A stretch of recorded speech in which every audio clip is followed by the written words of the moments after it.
What's up, everybody? Selema Masekela here. I am excited for a What Shapes Us conversation with the queen of Brick City, Pineapple City.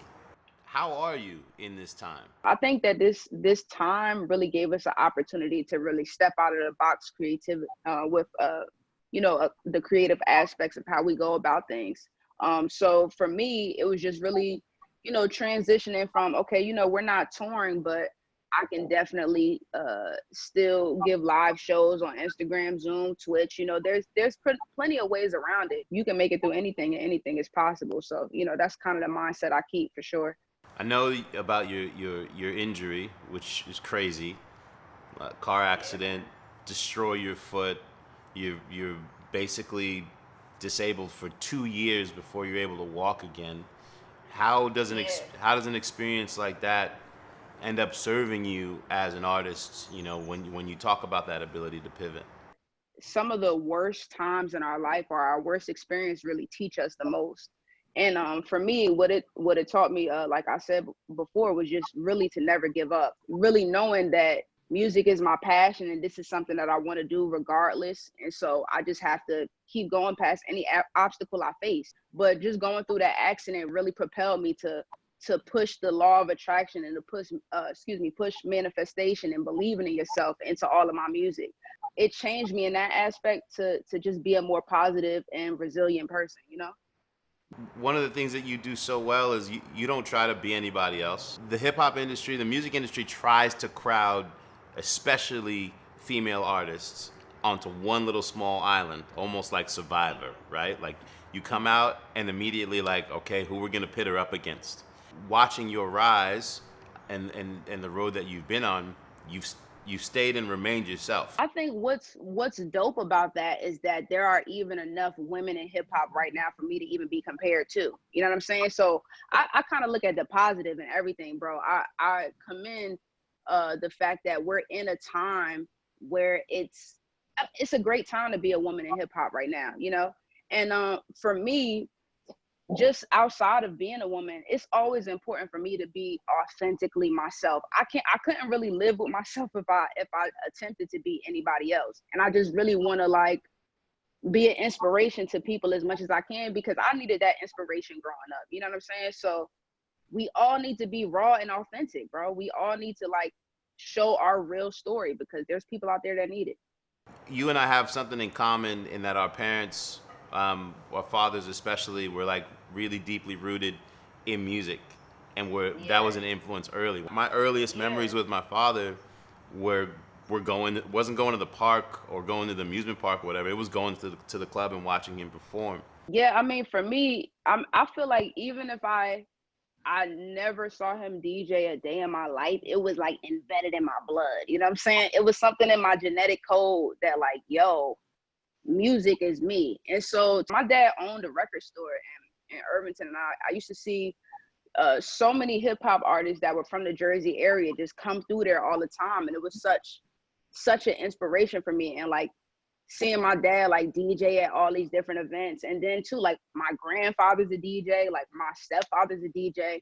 So like music was just all around me, something that I could never escape and never really wanted to escape from.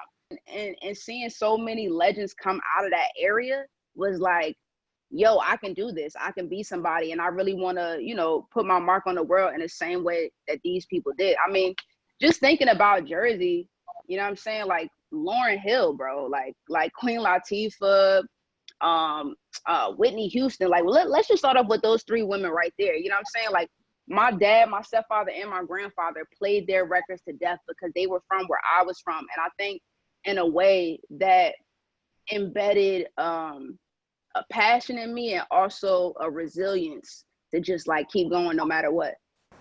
Three supreme queens from your region. Right. And I think a lot of times when people think about hip hop especially like Northeast Coast hip hop, New York gets all the shine. And people don't understand like there's a different sort of story and a different kind of grimy when you talk about the come up in Jersey. I mean that Brick City is a real thing. But we definitely have always had the talent. We have so many sub genres inside of this. And that's what I feel like makes Jersey dope, because we don't make like one sound of music. You can't say like this solely right here is the New Jersey sound. And I feel like that's what makes our music so universal and puts us in such a great place. The music you make is reflective of the sounds like it's reflective of the totality of your musical experience. I love that, like, you went to college, you know, you had the music thing, maybe the confidence wasn't fully there yet to go, and then you're teaching kids and using music like rapping ABCs, etc., like to kids. At what point did you go like, okay, this is cool, but I need to actually take this to the next space?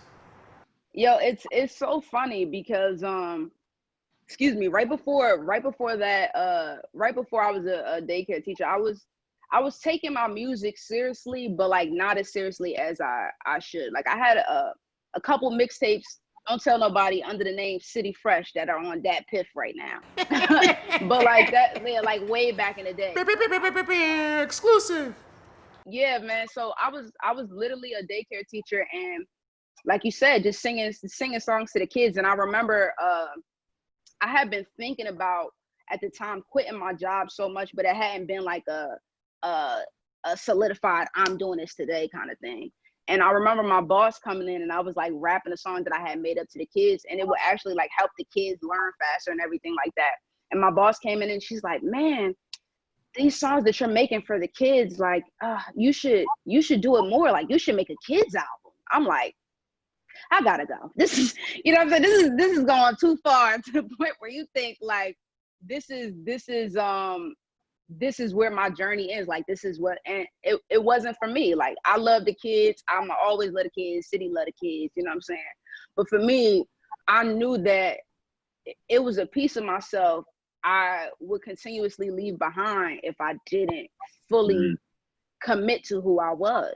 I was listening to something the other day that was talking about like what belief in yourself requires, especially when it's a dream. Like you need to be a little bit naive in order to achieve your dreams. It's literally trial and error. And I feel like that's the part that people are the most afraid of, is that trial and error period, because that trial and error period never ends. No. Sometimes you don't know when the greatest idea you've ever had of all time will hit your head. You know what I'm saying? And I'm just grateful for when it does, you know? That's powerful.